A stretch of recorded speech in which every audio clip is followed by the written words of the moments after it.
Welcome all, hopefully everything is working okay. Rather than a video, thought I'd do a live stream for the answer for episode 2 of From Stats to Strokes.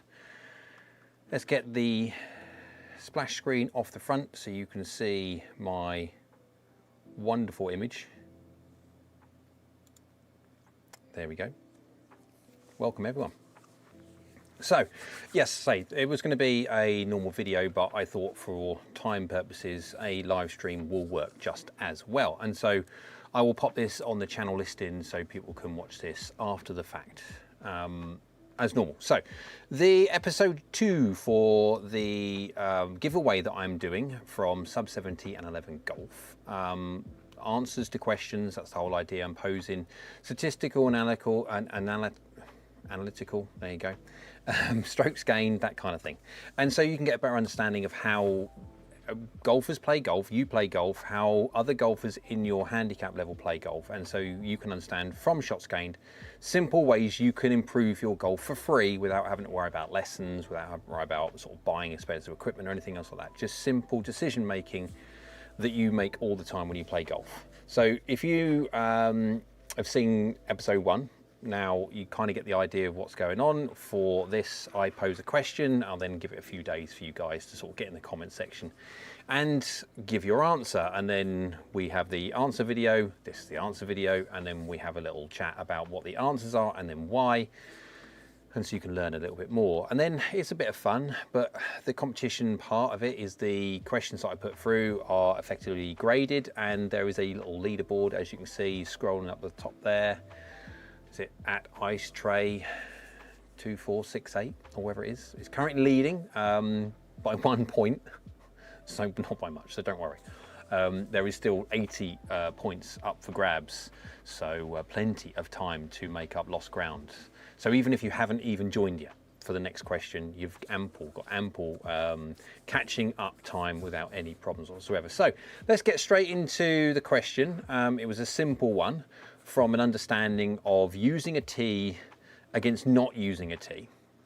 I have a video coming on this one very, very soon. I've done the legwork for it today. So without giving up too much information, obviously the information within that video is from me. Now this is for amateur golfers and it covers the average of everybody. So there is going to be a little bit of this, remember, when you're sort of spraying across the whole of the averages of everything, there will be an understanding that it will affect high handicap golfers, generally speaking, more than it will do very, very good golfers. But generally speaking, what we're talking about in this one, for this question at least, is true throughout. So when you use a tee, as opposed to not, so when you use a tee, what is the difference in distance? Do you gain or do you lose from using a tee? Remember, we're talking about par 3s, range from 100 yards all the way up to 200 yards, so you've got sometimes more. And so you've got people using lob wedge all the way to sometimes 3-wood for that kind of bracket. A lot of different golf clubs which have an effect of where you hit it on the face. Now, when we're talking about tee height, etc., that's a completely different subject, but again, we're not just talking about a standardized tee height. If we could get a little bit more analytical about the data, understanding if every single shot was played by the exact same tee, but unfortunately human beings are allowed to pop that tee into whatever distance they want. And so you will always get different variables with different golfers. However, what you're finding is the answer to this, and we'll get into the explanations, the actual answer for the averages across everybody, for all shots, all handicaps, that idea is 12 yards gain. You actually gain 12 yards on average across all the handicaps with using a tee, and then you actually gain 5% greens in regulation for free using a tee. Now, Jack Nicklaus said, obviously, about the whole idea, if you can use a tee, why not? Yeah, that's well documented. And for amateur golfers, it's absolutely true. The biggest fault that, shall we say, amateur golfers have is their strike. I mean, they've got face to path issues and stuff like that. We're talking par 3s. Generally speaking, we have loft in our hands. Yes, we have those par 3s with 3-wood and stuff like that. So yeah, you can imagine that there will be a certain amount of He's in there. Ice tray, yay, I'm doing it. I'd like to know who you are. So, I lost my thread now. Yeah, so there's going to be a lot of different variables. Now, when you're talking about the vertical strike point for an amateur golfer, it's fine when you're on a tee because you can slightly thin it, you can hit it in the middle, you can slightly fat it if the ball is on a tee. The problem you've got, obviously, if the ball's on the ground, you can slightly thin it, no problem. You can hit it in the middle, no problem, vertically. But you can't hit it high on the face, because if you're going to hit it 10 mil high on the face, effectively that means you're going through the ground to get there, aka a fat, a chunk, a duff, lots and lots of words for the same thing. So you can never get away with high on the face. When you're on a tee, you can. Now, of course, if you can hit high on the face, especially say with a wedge or something like that, you are going to get penalised. But you're not going to get as penalised as badly as if you do the exact same shot without a tee. So from an amateur point of view, Adrian, I've got more distance using a tee. Yes, you know, as a general, you do. Absolutely, you're right, you do. And so, again, as a general rule, every amateur golfer use a tee. The only thing I would say for this, and it is a bit of a proviso, if you have to understand this, the bigger the handicap, the larger the gain. So as I said, I'm doing a video at the moment centered around this whole topic and understanding the information a little bit more in depth, because it is, for me to put a video out there, because it is a statistic, so, and it is a bit of the question and the answer, it's fun. And for the absolute massive chunk of the golfing pyramid, of triangle of golfers, where the big chunk at the bottom is made up of high handicap, mid handicap golfers, use a tee. Absolutely use a tee. Now the top part, it's a little bit of proviso on this one. So the gains are going to be much bigger on the fat part of the triangle. Absolutely is. No different to the percentages or gains might be exactly the same, but it's effectively the same saying, what's 1% of 100, 1, and again, what's 1% of a million? Well, 10,000. Well, 10,000 is a darn sight more than 1. Same percentage, but the difference in business, as I suppose, between margin, like cash margin and prime percentage margin, all that lot. But it's true. So if you're a high handicap golfer, use a tee. Absolutely. You can get away with fat strikes because the ball is already off the ground by X amount of millimeters. Even when it comes to a wood, you can absolutely get away with fat strikes or heavy strikes on the face because of the fact that actually with a wood, hybrid, anything like that with roll and bulge, the center of gravity is pulled away from the face, you're going to get a higher launch, lower spin, and you're going to get that extra distance. When you have the same problem with slightly high strikes, as you're going to miss when it comes to heel, toe, yes, we all miss, but vertically, so low on the face, middle, and then high, thin, you can get away with being on a tee or not. Middle, well, it's just middle, but high on the face. When you're on the tee, you're going to be hitting the ground at the same time as the ball. The ball's off the ground by a certain amount because the tee height, you're going to hit high on the face. Absolutely fine. Will you lose a little bit of distance? Definitely with a wedge and an iron, yes. With a fairway wood or a hybrid, not so much. But the main thing is this, because of the fact that you've got variation in strike vertically and you can get away more with a tee, then effectively what happens is when it comes to the massive chunk of the pyramid or the triangle, is that you end up hitting it fractionally longer, or 12 yards longer on average. Remember, that's throughout the whole of the golf clubs, not just lob wedge. We are talking all the way to 3-wood as well, the whole lot. And so you're going to gain some yardage because of it. And if you imagine when it comes to the greens in regulation, the simple thing is this: so many, it's a ridiculous amount of percentage of shots into a green, all come up short.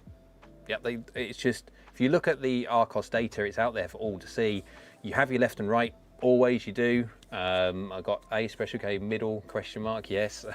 Ice tray zone, you would also be least likely to strike thin, what does it say, with the hearts out the way, thin stone the ball to elevated correct. Least likely to strike thin stone the ball, elevated correct.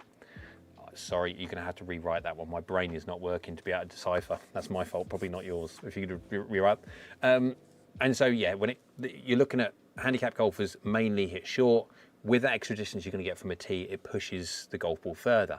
If it was going to miss left because it's gone left, or if it's gone right, the fact that you gain distance is really no object, is going to miss left or right anyway. But all the ones that are going to miss short in anywhere between the 0 or 1 yard to 12 yards are all now on the green. And so effectively you're all going to have that. The middle shots were middle anyway, and the thin shots you get away with no different. So the gain is always high on the face, the always gain is the fat ones that you don't have because you're on a tee, and so therefore is the win. Carl's in the house. Sometimes I seem to pull shots left more off a tee. It can happen. That is a bit more of a complex one. I necessarily won't do it I'll do it in the live stream that we have every Monday. We'll go through the dynamics involved there, but same, that's right. So I'm just sort of conscious of time because obviously this is normally live streams go on for the channel goes on for a little while. Live streams for normal subscribers and all the public are open every Monday or every first Monday of every month. There you go. And for members, my members have a private live stream as such, you could say, every Monday. And so yeah, if you want to join, by all means, you can go to the channel homepage. Next to subscribe, there's a little join button there. You can click on that, and then obviously you can join and be involved in the live streams that we have every single Monday, of which you can ask any single kind of question you want. And there's also some insider information from time to time, which is always a little bit of fun. Sorry, strike the ball thin when elevated. I less likely to strike thin when elevated. It's an interesting one because, again, I've done the information today for my own self, and I'm a little bit, so it depends on Ice Tray 24. What's your handicap? Will be an interesting one on that one to say. John says, shot often too high from tee and lose distance. That is true, you do get that. Especially if you're going to use an iron or a wedge. High on the face is never good at all. However, if you're going to hit high on the face and the ball is on the ground, you would hit it fat, and that's going to by far take far more distance off than a slightly high strike with a tee. Private live stream sounds wrong. Yeah, Carl, you're right. It does. I should reword that one. It is 15 handicap. Okay, that's interesting. So how you were talking, you're talking about things which generally speaking are reserved for handicap levels much lower, but you kind of have a point.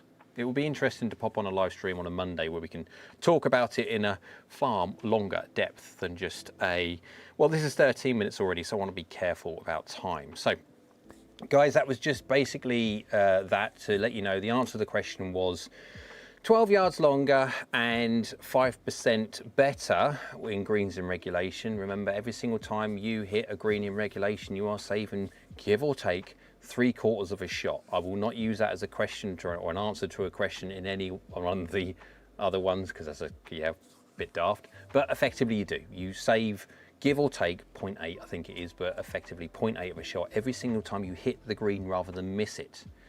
And so it is important that you can get certain information like this, which gains you greens in regulation for absolutely free. And so the only proviso I would say, yeah, Monday it is Ice Tray 24, but unfortunately, if you're a non-member, it'll have to be possibly the first Monday in January now.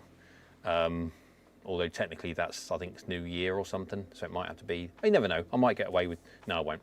I've just realised I'm in Valencia. That's not going to happen. The wife will not be happy. So I will do on the 7th or whenever it'll be. That'll be the next one. Wait. But if you want to be involved in the live streams, Ice Trade 24, then by all means you have to join the AskGolfNut community. You can pop on there, have a little look at your heart's content. But so next question, I will pose imminently. Haven't made it yet, so I've got the video that I've been doing today around this subject matter, which I thought was quite important because I do need to qualify one thing with this 12 yards gain, 5% greens in regulation gain. Now that is absolutely true for higher mid handicap golfers. As you start taking handicap off and you start getting down to the very good, so really the video that I'm going to be doing or coming up is much more for understanding from the very good golfer's point of view, and then other golfers which aren't very good can look at it and then discern themselves from the information they see on the internet. And some of the information that you see on the internet is very, very sketchy when it comes to this. I need to try and explain it because I just don't want to be another one of those people which pop out something like this on there and say, like, always take a tee, where it is very much so true for the most part. There are certain situations and certain scenarios where you have to be aware that actually it isn't. And I'll explain in the next video, and also explain in the live streams as well next Monday for the members. Rob says, just before we go, so what is an average number of par threes on a on a course, and what is the average length of the holes? I'd have thought something around about 150 yards. Again, that differs depending on where you are in the world, what kind of ground conditions that you play on, how long the golf course is, obviously, that's a massive one. What tees you play from. So that's a huge variable in itself. But if I would say you wouldn't be too far off if you said give or take 150 to 160 yards would be, I would say, a fair estimation of a standard par 3 length. And so for most people, we are looking around in the handicap golfers a 6 iron, I would have thought, something like that, a 6 iron. And depending what golf clubs they've got, obviously if you're traditionally lofted, then it would definitely be a 6 iron. If you've got power bat galore, it might be an 8. Because some of these power bats nowadays, wow, they are strong, raw.